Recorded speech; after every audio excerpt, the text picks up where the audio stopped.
तो बच्चों हम लोग आज क्लास 12th का केमिकल काइनेटिक्स चैप्टर बेटा शुरू करेंगे। तो आइए हम लोग सिलेबस देख लेते हैं केमिकल काइनेटिक्स का। तो ये बेटा चैप्टर का नाम है केमिकल काइनेटिक्स, है ना। तो बस मेरी एक एडवाइस है सभी बच्चों को कि ये जो चैप्टर है इसमें टीचर का जो लेक्चर है, मीन्स हम जो कुछ आपको ओरली बोल करके समझाएंगे, हर चैप्टर में इसका इम्पोर्टेंस होता है, लेकिन इस चैप्टर में इसका इम्पोर्टेंस ज़्यादा बढ़ जाता है।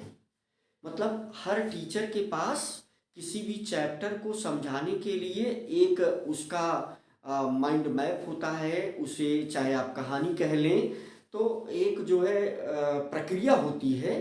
तो उसमें हो सकता है कि कुछ अन्य चैप्टर में लेक्चर का इम्पोर्टेंस उतना ना हो, है ना। मीन्स आप क्वेश्चन कर लें, आप जो है थ्योरी पढ़ लें, आप जो है उसके टेक्निकल फार्मूले का डेरिवेशन कर लें। इन सब चीज़ों के द्वारा हो सकता है कि आप किसी चैप्टर पर पूरी पकड़ बना ले जाएं, लेकिन इस वाले चैप्टर में मैं जो ओरली आपको समझाऊंगा, लिखूंगा तो है ही, पूरा एफर्ट रहेगा मेरा कि मैं सारी ज़रूरी चीज़ें बोर्ड पर लिख दूं, जिससे आपको कॉपी करने में आसानी हो और आसान समझने में भी बहुत आसानी हो। परंतु इस चैप्टर में जो कहानी हम गढ़ेंगे, यानी जो हम आपको समझाएंगे, वो बहुत ज़्यादा इम्पॉर्टेंट है। हर चैप्टर में हो सकता है कुछ कम इम्पॉर्टेंट हो, इसमें बहुत ही ज़्यादा इम्पॉर्टेंट है। चलिए मैं बिल्कुल एकदम एक भी मिनट समय खराब ना किया जाए। तो जैसे ये चैप्टर है केमिकल काइनेटिक्स, चलिए तो चैप्टर का नाम है basically chemical kinetics. Chemical kinetics, तो ये चैप्टर है बहुत ही छोटी और सरल बात। केमिकल काइनेटिक्स क्लास 12th का फिजिकल केमिस्ट्री का चैप्टर। तो जैसे पूरा सिलेबस की अगर हम बात कर ले मोटी मोटा, तो सबसे पहले हम लोग जो है इसमें टाइप्स ऑफ रिएक्शन ही देख लें, है ना। टाइप्स ऑफ रिएक्शन पहली जो बात हम लोग देख लें, समझ लें, वो है आपका टाइप्स ऑफ रिएक्शन, है ना। टाइप्स ऑफ रिएक्शन एक बात आप समझ लें। दूसरी बात आप क्या समझ लेंगे, दूसरी बात हम लोग समझ लें, टाइप्स ऑफ रिएक्शन हो गया। दूसरी बात जो हम लोग समझ लें, वो समझ लें भाई कि रेट ऑफ रिएक्शन, है ना। हमें जो है समझना है रेट ऑफ रिएक्शन। चलिए दूसरी बात हम लोग समझ लेते हैं, रेट ऑफ रिएक्शन, है ना, रेट ऑफ रिएक्शंस। तीसरी बात जो हम लोगों को समझ लेना चाहिए इसमें, मेरे अनुसार तीसरी बात जो हम लोगों को समझ लेना चाहिए रेट ऑफ रिएक्शन के लिए, रेट ऑफ रिएक्शन के बाद यहाँ पर हमें कोलिजन थ्योरी समझ लेना चाहिए। यहाँ पर हमें कोलिजन थ्योरी समझ लेना चाहिए। कभी कभी कुछ लोग या बुक में कोलिजन थ्योरी, जैसे अब हम इस बात को नहीं कहेंगे कि कुछ लोग कैसे पढ़ाते हैं, मुझे नहीं उसके विषय में एक्सप्लेन करना है। इवन दो लास्ट में एनसीईआरटी ने भी कोलिजन थ्योरी करवाया है। अगर हम एनसीईआरटी, क्योंकि अब उससे बेस्ट बुक तो कोई है नहीं, तो कोलिजन थ्योरी को लास्ट में एनसीईआरटी ने करवाया है। लेकिन फिर मैं ये चाह रहा हूँ कि इसको पढ़ लेने से बहुत सारी चीज़ें क्लियर हो जाएंगी। तो यहाँ से मीन्स सारी बातें तो तुरंत नहीं समझ सकते आप यहाँ, क्योंकि जैसे एक चैप्टर दूसरे चैप्टर को इंटरलिंक रहता है। बहुत सारी चीज़ें हैं जो पहले से अगर हमें पता है तभी हम उसको कोरिलेट कर पाते हैं। तो सारे पॉइंट नहीं कोलिजन थ्योरी के। कोलिजन थ्योरी मुझे लगता है कि इस चैप्टर में 2 बार पढ़ लेना चाहिए। एक बार यहाँ इस तीसरे पॉइंट पर, तो जिससे एक चीज़ बहुत ही क्लियर हो जाएगा। Factors influencing rate of reaction, factors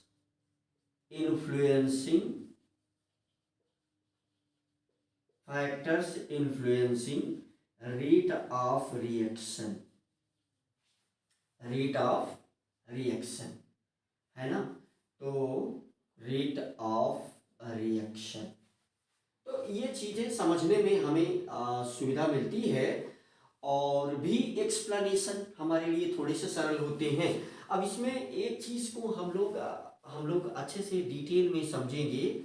जैसे यहाँ पर एक चीज यूज हुआ है, यू कैन से रेट कांस्टेंट, है ना। तो यहाँ पर एक चीज हमें समझना है, वो है आपका रेट कांस्टेंट। हमें जो है रेट कांस्टेंट को समझना है। तो ये जो है क्या है, ये आपका यू कैन से केस से रिप्रेजेंट करेंगे हम। और इसके लिए आर्हीनियस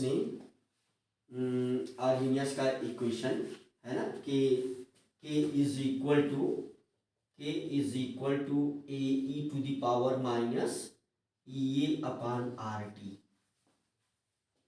है ना। तो हम के को डिटेल में, के की स्टडी हम लोग डिटेल में करेंगे।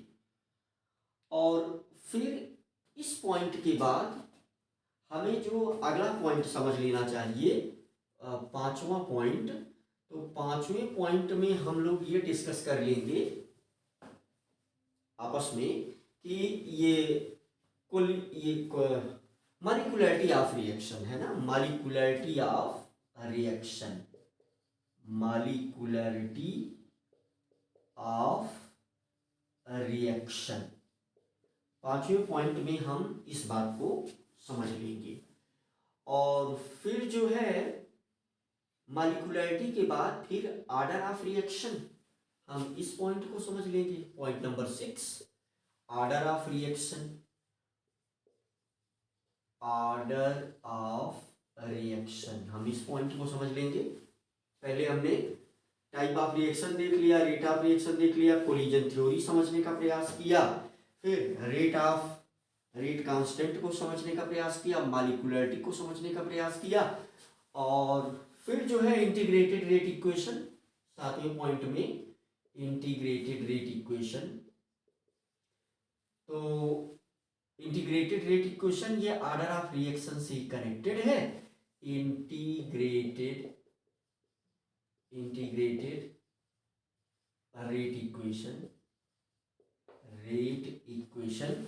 अब इसमें जो है विशिष्ट रूप से ये दोनों पॉइंट कनेक्टेड हैं। तो इसमें हमें क्या देखना है, जो हमारे सिलेबस में है, तो वो zero order and first order, zero order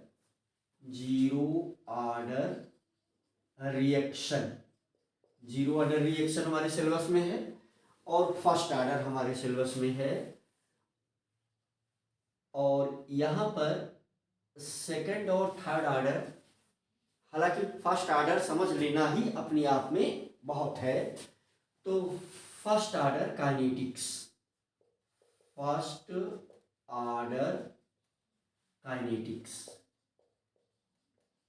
मेरे ख्याल से इतना जो है बहुत ही सफिशियंट है।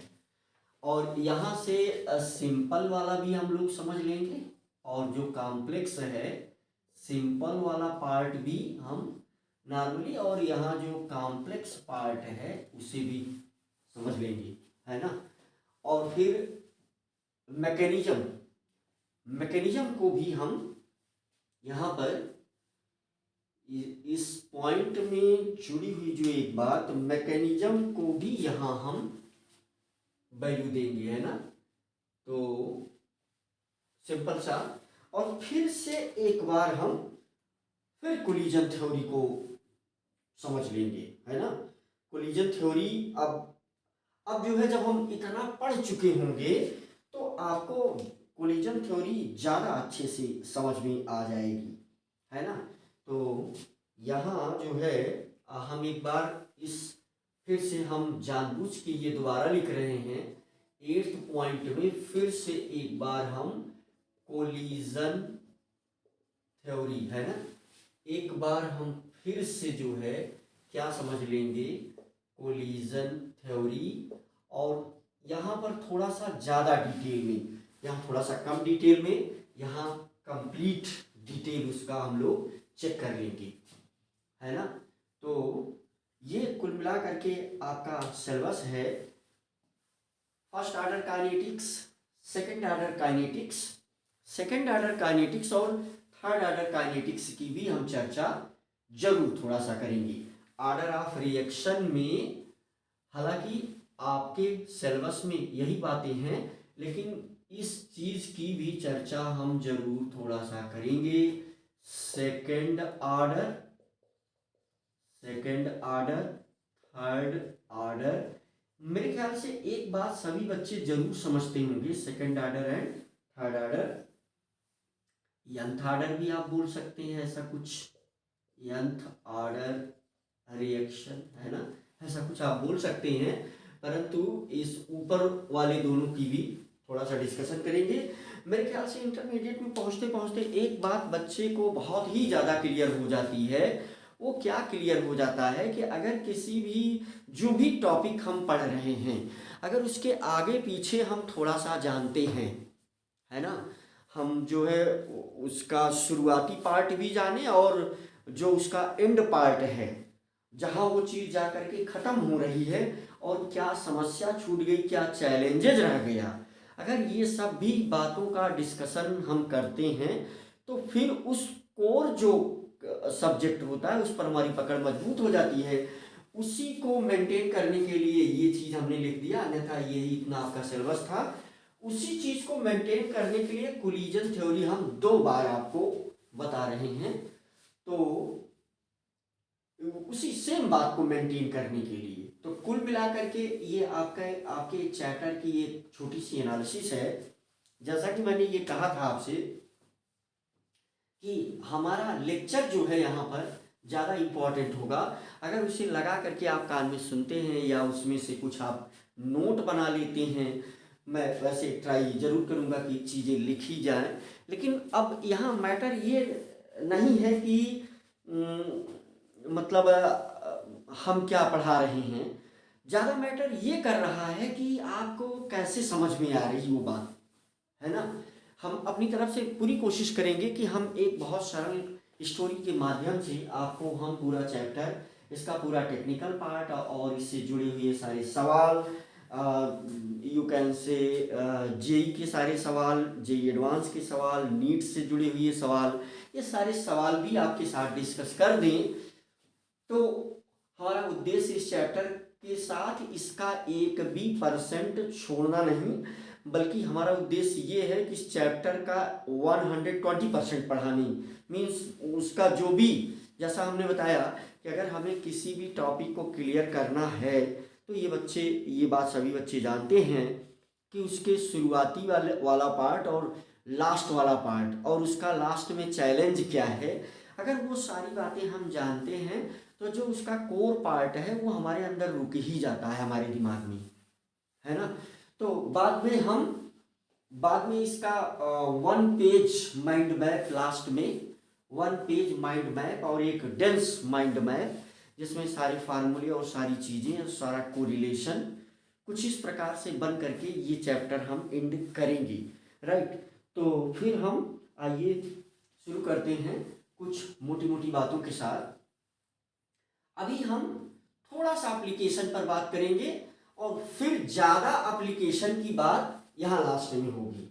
ज़्यादा एप्लीकेशन की बात यहाँ पर होगी, क्योंकि सब कुछ पढ़ने का क्या उद्देश्य है कि हम उसके एप्लीकेशन को समझ सकें। सब कुछ पढ़ने का ये उद्देश्य है कि क्या हम उसके एप्लीकेशन को समझ पा रहे हैं। तो शुरुआत में केवल थोड़ी सी बात होगी एप्लीकेशन की और ज़्यादा एप्लीकेशन की बात लास्ट में होगी, है ना। तो आइए हम लोग शुरू करते हैं कुछ मोटी मोटी बातें जानना। चलिए, सबसे पहले हम जो है इस चैप्टर का जो नेम है या चैप्टर जो है तो हम उसकी डेफिनेशन ही लिख देते हैं, राइट। तो सबसे पहले हम जो है इसकी डेफिनेशन लिख देते हैं कि केमिकल काइनेटिक्स को डिफाइन कैसे किया गया है। मेरे ख्याल से उस डेफिनेशन को एक्सप्लेन करने से आपके दिमाग में एक आइडिया जरूर बनेगा कि वास्तव में इस चैप्टर में होने वाला क्या है। ये प्रैक्टिकल चैप्टर है, ऐसा जो है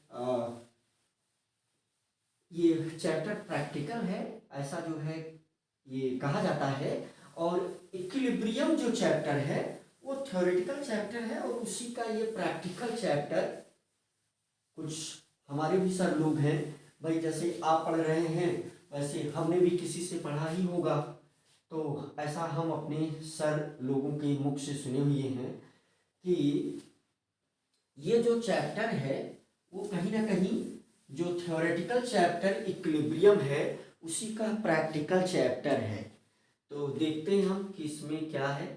तो इसकी जो डेफिनीशन है ना, तो सबसे पहले यहाँ पर हम थोड़ा सा, चलिए इसको मिटा देते हैं। तो यहाँ पर हम थोड़ा सा डेफिनीशन है ना, तो ये आपका डेफिनीशन से भी बात क्लियर होगी। मेरे ख्याल से डेफिनीशन से बच्चों को इसे शुरू करना चाहिए। मैं जानबूझ करके स्लो हूँ क्योंकि बहुत ज़्यादा स्पीड अब वो अजीब सा ही है ना, वो लास्ट में सारी स्पीड अप अभी आप देख लें। ओके, थोड़ा सा स्लो मोड में अगर समझेंगे तो ज़्यादा समय तक रुकेगा। तो चलिए देखते हैं। तो ये जो डिफिनीशन है मीन्स ये ब्रांच ऑफ फिजिकल केमिस्ट्री है ना, chemical kinetics is the branch of physical chemistry, बिल्कुल। तो chemical kinetics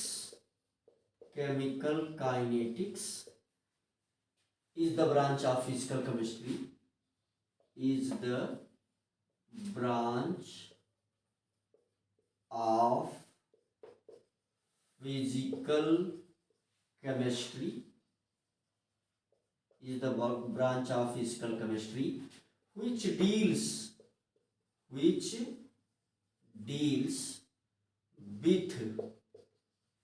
the study of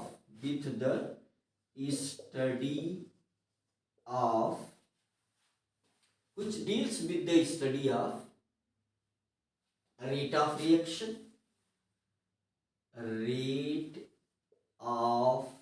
reaction, reactions, comma, factors influencing the rate of reaction, factors influencing the rate of reactions, and mechanism of reaction, mechanism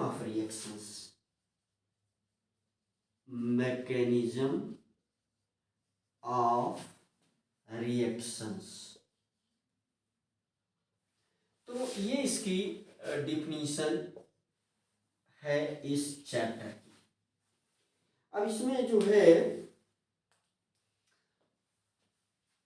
है आप देख लें, तीन चीजें आपको, बस केवल 3 शब्द, बाकी तो आप ऑलरेडी जानते ही हैं। तो केवल इसमें 3 वर्ड मीन्स क्या, एक तो आपका रेट ऑफ रिएक्शन और दूसरा factors influencing rate of reaction और क्या, मैकेनिज्म। तो ये 3 बातें मीन्स जो केमिकल काइनेटिक्स है। तो एक तो एप्लीकेशन की बात, यहाँ से आप टेक्निकली अगर हम टेक्निकली ये बात बोलें कि ये हमारा सब्जेक्ट केमिकल काइनेटिक्स हमको क्या फ़ायदा पहुंचाने वाला है, तो हम टेक्निकली ये बात कहेंगे कि इस ब्रांच में हम रिएक्शन के रेट की स्टडी करेंगे, वो सारे फैक्टर की स्टडी करेंगे जो उस रेट को इन्फ्लुएंस कर रहा है, और इन दोनों की हेल्प से हम रिएक्शन की मैकेनिज्म को समझेंगे। तो अब एक मोटी बात जो यहां पर आ गई सामने, मैकेनिज्म। टेक्निकल एप्लीकेशन, अगर हम ऐसा कुछ एक चार्ट बना दें आपके लिए, तो आपको निश्चित रूप से उसके नीचे बनाना चाहिए। तो अगर हम ऐसा कुछ कह दें कि ये जो केमिकल काइनेटिक्स है, ये हमें 3 बार इसके नीचे आप छोटा सा चार्ट ऐसे बना लेंगे। ये जो हमारा चैप्टर है केमिकल काइनेटिक्स, तो ये केमिकल काइनेटिक्स जो चैप्टर है, इसमें हम 3 ही बात करते हैं। इसके नीचे आपको इसे बनाना चाहिए। पहली बात हम करते हैं रेट ऑफ रिएक्शन की। पहली बात क्या हम कर देते हैं, रेट ऑफ रिएक्शन की। रेट ऑफ रिएक्शन की पहली बात। दूसरी बात इसमें हम करते हैं, factors influencing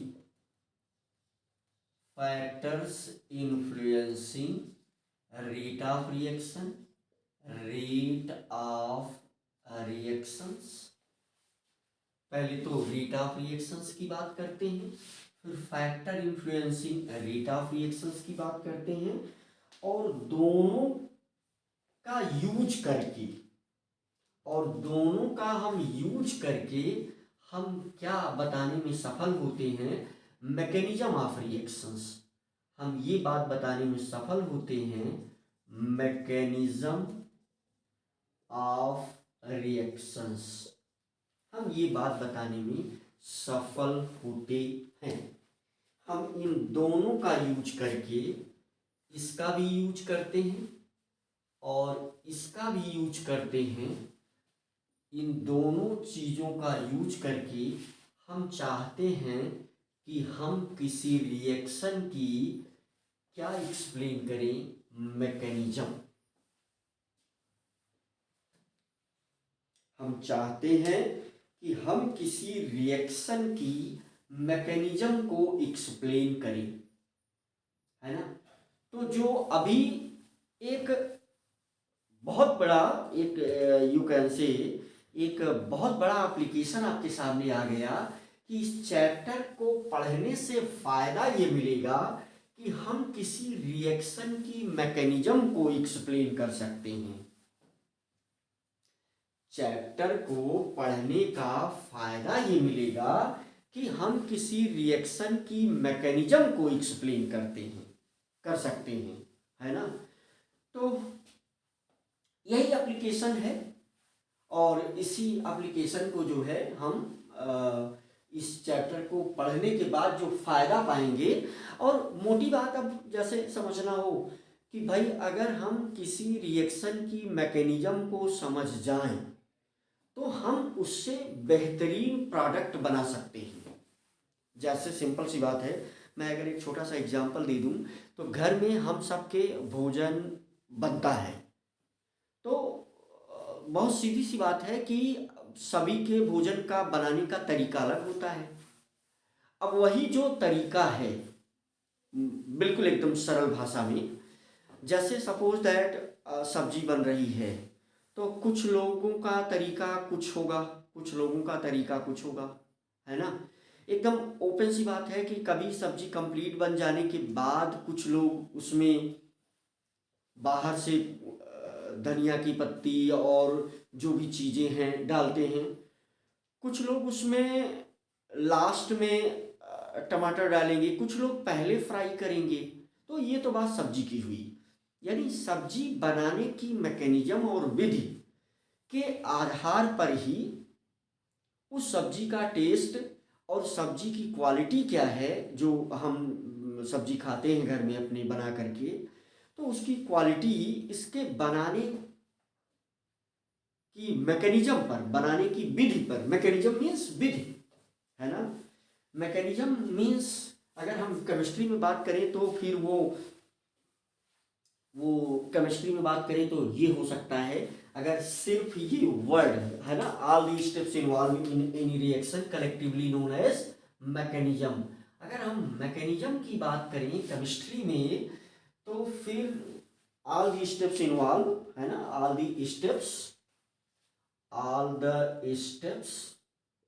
the steps steps involved in any reaction, all the steps involved in any reaction, collectively known as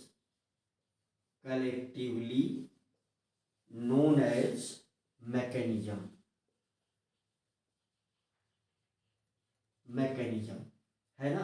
तो अगर केमिस्ट्री में तो डिफिनीशन ये है, लेकिन वो जो विधि है, जैसा मैं बता रहा था कि सब्जी बनाने के लिए जितने प्रोडक्ट आप यूज करने हैं, तो उसमें कौन से प्रोडक्ट को किसके बाद यू कैन से, उसमें जो जो मटेरियल सब्जी बनाने में लग रहा है उसमें कब हमें क्या डालना है वो इम्पोर्टेंट है ना। तो केमिस्ट्री में भी वो सारे स्टेप, अगर हम स्टेप जान जाएं, स्टेप को हम कैसे जानेंगे, या जो सारे स्टेप होंगे उस स्टेप को हम किससे जानेंगे, रेट से जानेंगे। और फिर हमने क्या कहा, किसी भी मैकेनिज्म की जो किसी भी रिएक्शन की जो मैकेनिज्म है, उस मैकेनिज्म के स्टेप को हम कैसे जानेंगे, रेट से समझने का प्रयास करेंगे, और फिर उसको हम रेगुलेट करेंगे उसके फैक्टर से, कि कैसे जो है कि वो कौन कौन से फैक्टर हैं जो किसी रिएक्शन के होने के लिए उत्तरदायी हैं, उनसे हम उनको रेगुलेट करेंगे। तो फिर हम एक बेस्ट प्रोडक्ट बना सकते हैं। जो अल्टीमेट ऑब्जेक्ट है इस चैप्टर का, जो अल्टीमेट गोल है इस चैप्टर का, वो ये है कि how we can, you can say how we can form best material, best product from raw material. अगर हम ऐसा कुछ बोल दें तो यही ये टेक्निकल पॉइंट है, ये एप्लीकेशन है ना, ये एप्लीकेशन है। तो एप्लीकेशन ये है कि how we can form best product from raw material, है ना। तो ये चैप्टर हमें यही बात सिखाएगा कि हाउ वी कैन फार्म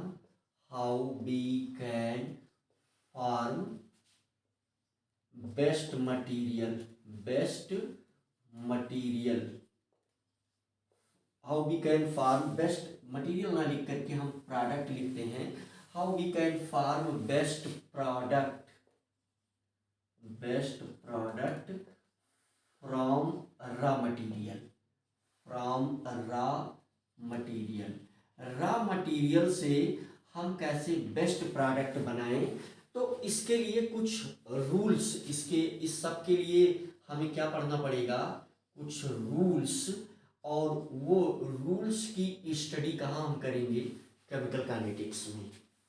वो सारे रूल्स की स्टडी बेस्ट, देखिए जैसा हमने छोटा एग्जांपल दिया कि घर में कोई भी फूड मटेरियल बनाना है तो उसमें कौन सा आइटम कब डालना है, कौन सा मटेरियल कब डालना है, ये सब डिटरमाइन करता है उसकी क्वालिटी को, उस फूड मटेरियल की क्वालिटी को। ठीक इसी प्रकार हमें कोई ड्रग्स बनाना है या कुछ और मेडिसिन बनाना है, तो फिर वो मेडिसिन हम सभी लोग जानते हैं कि किसी रिएक्शन के बाद ही मेडिसिन बनती है।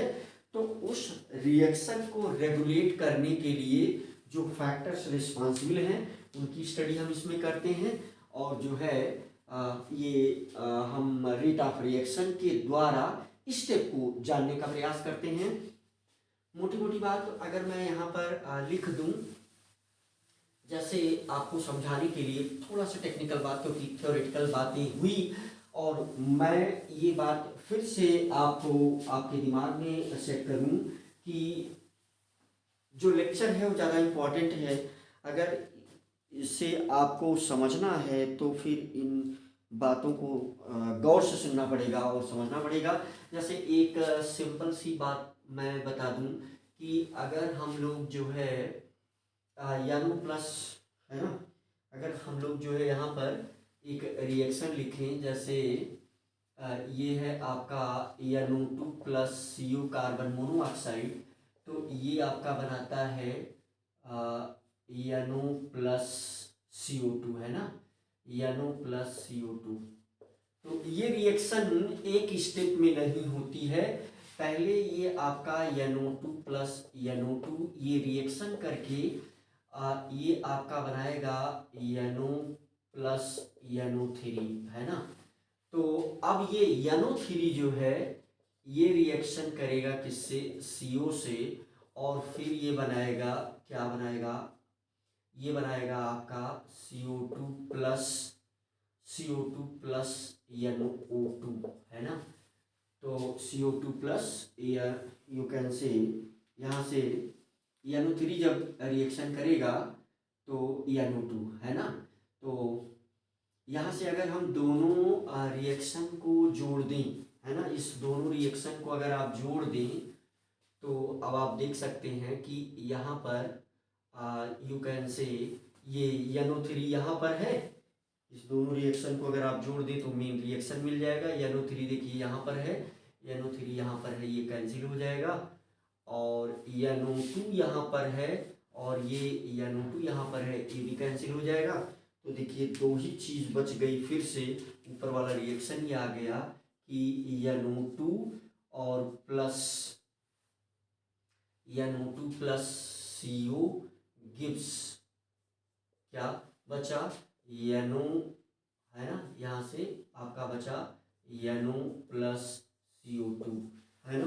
तो मैं ये कुल मिला करके ये टेक्निकल बात आपके सामने इसलिए लिखा कि ये रिएक्शन एक स्टेप में नहीं हो रही है, जैसा हमारे सामने लिख दिया जा रहा है, ये ऐसे डायरेक्ट नहीं हो रही है। इसका पहला स्टेप ये है, दूसरा स्टेप ये है, मीन्स हम ऐसा कहेंगे कि ये जो है फर्स्ट स्टेप है, ये फर्स्ट है, और ये स्टेप सेकंड है, और ये दोनों स्टेप इस, है ना, ये दोनों स्टेप को अगर हम मिला के बोलें तो यही इस दिए गए ऊपर वाले रिएक्शन की मैकेनिज्म है, मैकेनिज्म ऑफ दिस रिएक्शन। अगर हम इसे रिएक्शन नंबर 1 बोल दें तो हम इसे ही बोलेंगे मैकेनिज्म ऑफ रिएक्शन 1।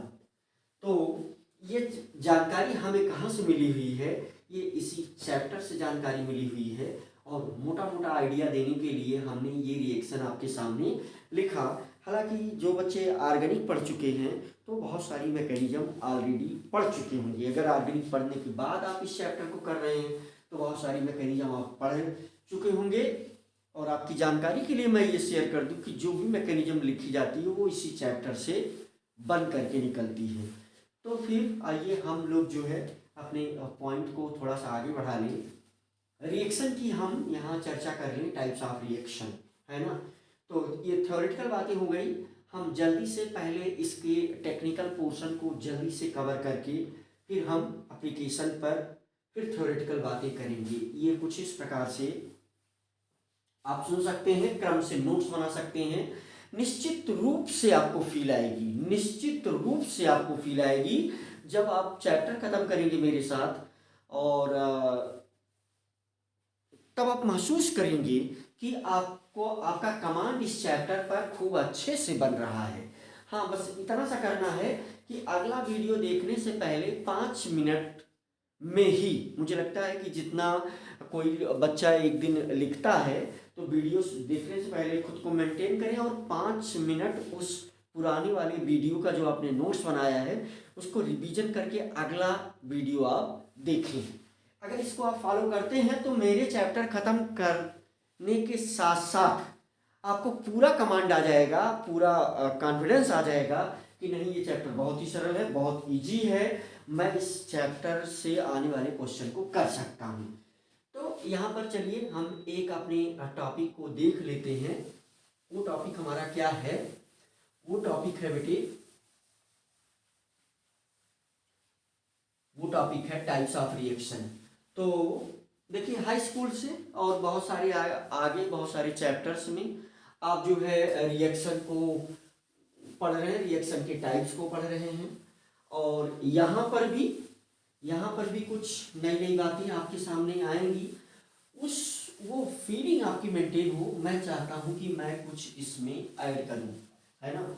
और निश्चित रूप से उन चीज़ों को लिखने से, देखने से आपको उस सब्जेक्ट के करीब आप पहुंचेंगे। तो जैसे देखिए 10th की बात थी, तो आपने 10th में जो है क्या पढ़ा था, combination reaction, decomposition reaction, displacement reaction, है ना। फिर ये बताया गया कि सारे रिएक्शन ये जो 4 टाइप के हैं वो ठीक है, वो तो हैं, लेकिन रिएक्शन केवल 2 ही प्रकार के हैं, रिडक्शन और ऑक्सीडेशन। फिर कुछ सीमाएं लगाई गई कि कुछ ही रिएक्शन रिडक्स होंगे जो उन सीमाओं को नहीं, मीन्स यू कैन से उस रूल को नहीं फॉलो करेंगे, उनको हम रिडक्स रिएक्शन के अंतर्गत नहीं रखेंगे। तो कुछ ऐसा क्लासिफिकेशन आया। थर्मोडायनेमिक्स में आप पहुंचे तो आपने पढ़ा कि रिएक्शन केवल 2 ही टाइप का है, और वो है एंडोथर्मिक और एक्सोथर्मिक। तो बात बिल्कुल सही है कि रिएक्शन 2 ही टाइप का होता है, एक्सोथर्मिक और endothermic.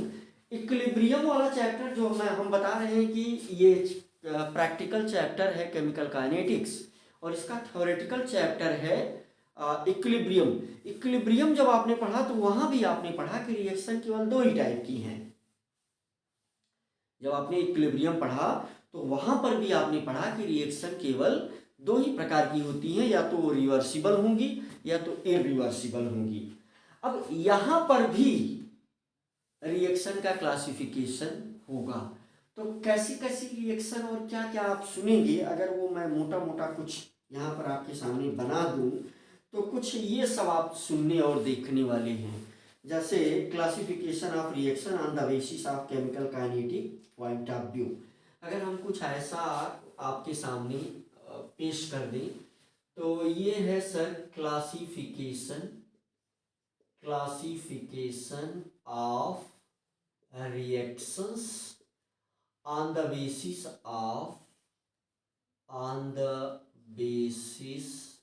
of chemical kinetic point of view, chemical kinetic point of view,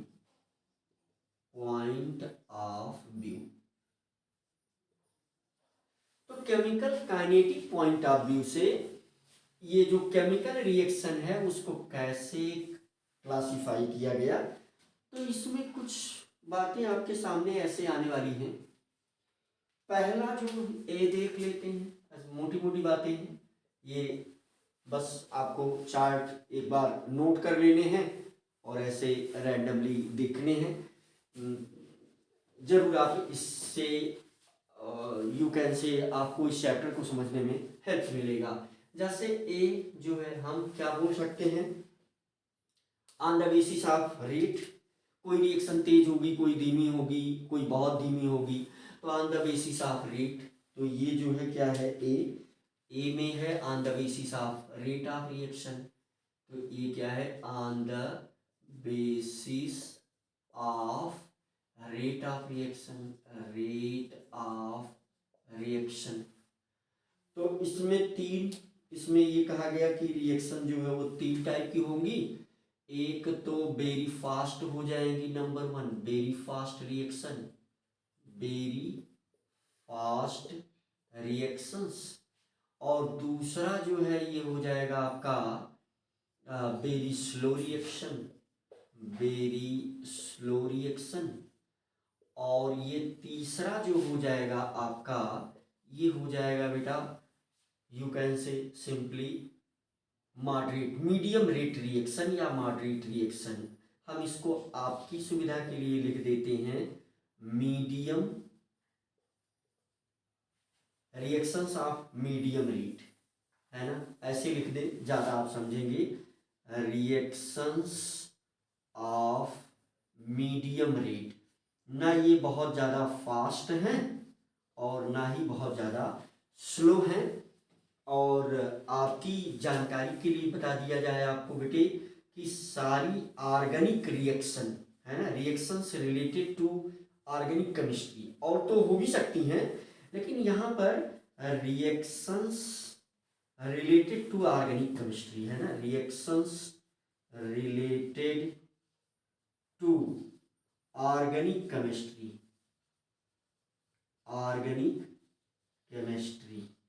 तो reactions related to organic chemistry जो मॉलिक्यूलर रिएक्शन है ना, जैसे यहाँ आयनिक रिएक्शन हम लोग देखेंगे, एग्जाम्पल के साथ भी देखेंगे, परंतु एक ओवरव्यू कि आप ऐसे टाइप्स ऑफ रिएक्शन को इस चैप्टर में सुनेंगे, है ना।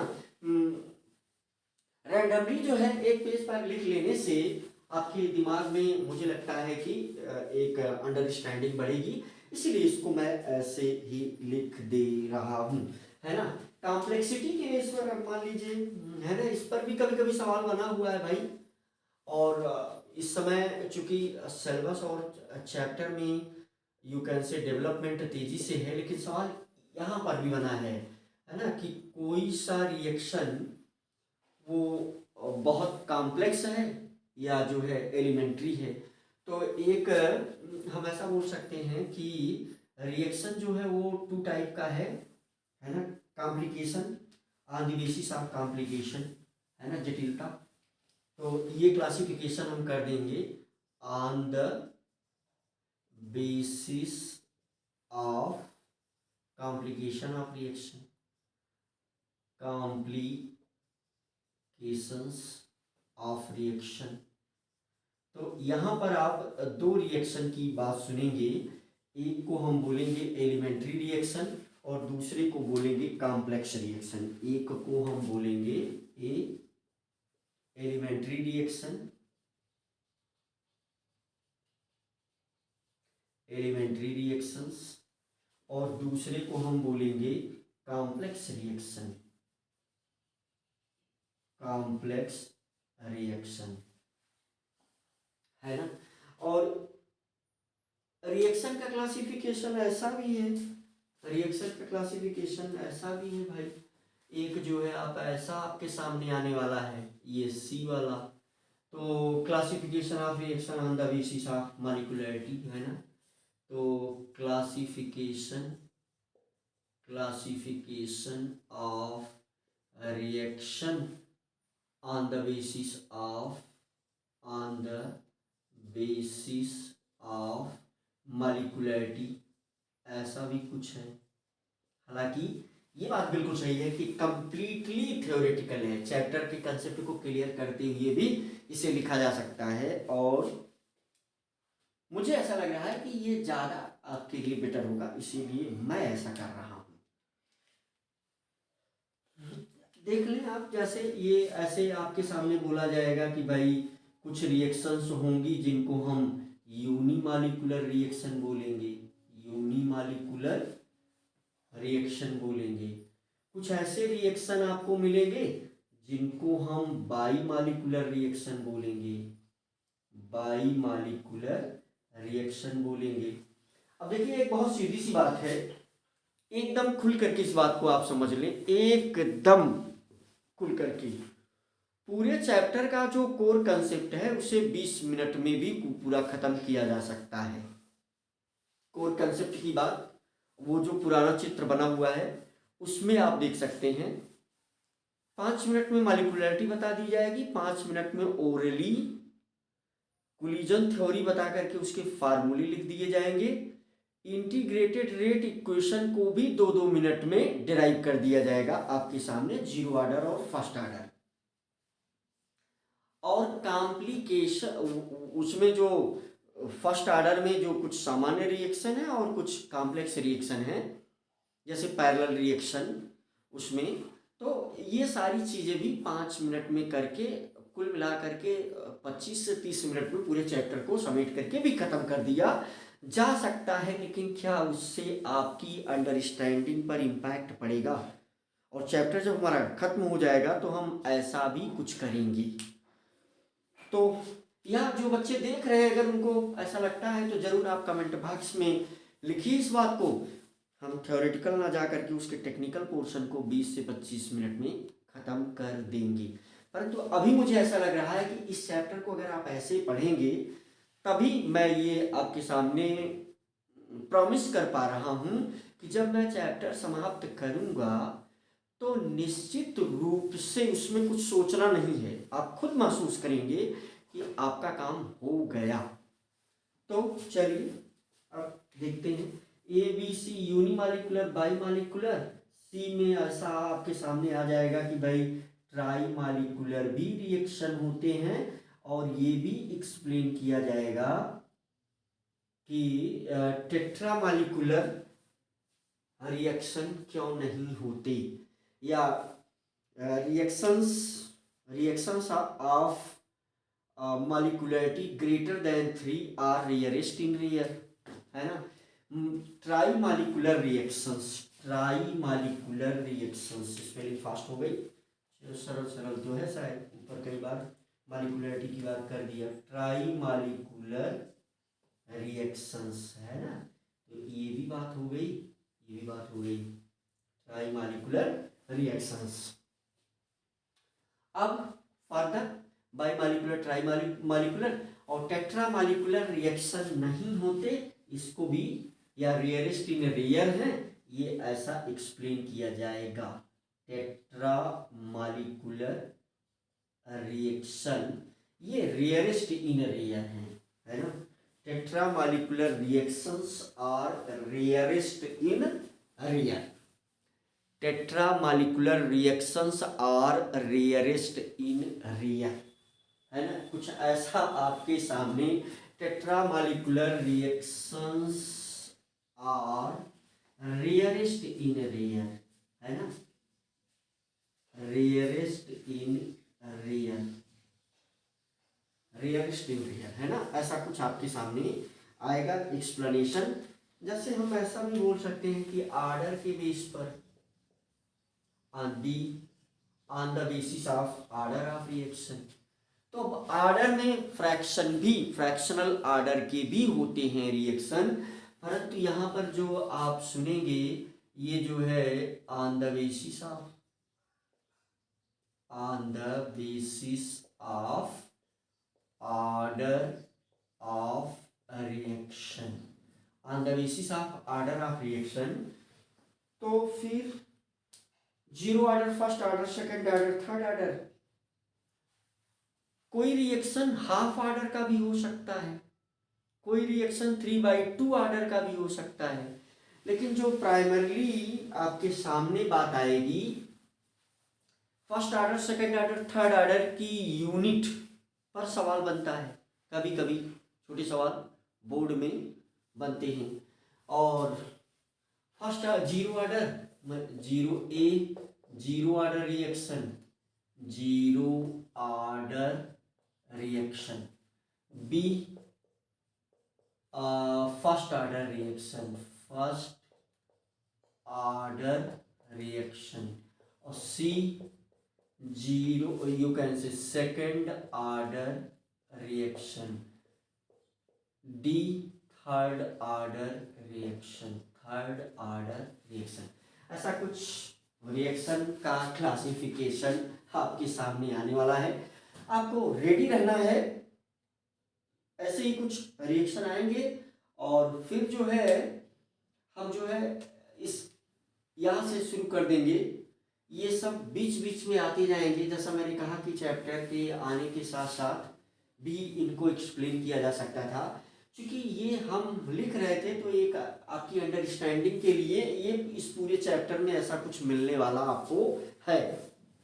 चलिए फिर हम जो है इसके एग्जाम्पल के साथ और वन लाइनिंग डेफिनेशन के साथ हम नेक्स्ट वीडियो में इस चैप्टर के कंप्लीट टेक्निकल पार्ट पर ही फोकस रहेंगे, है ना। और हम कोशिश करेंगे कि थ्योरेटिकल पार्ट हम अपने लेक्चर में आपको समझाने का प्रयास करें। ठीक है बेटा।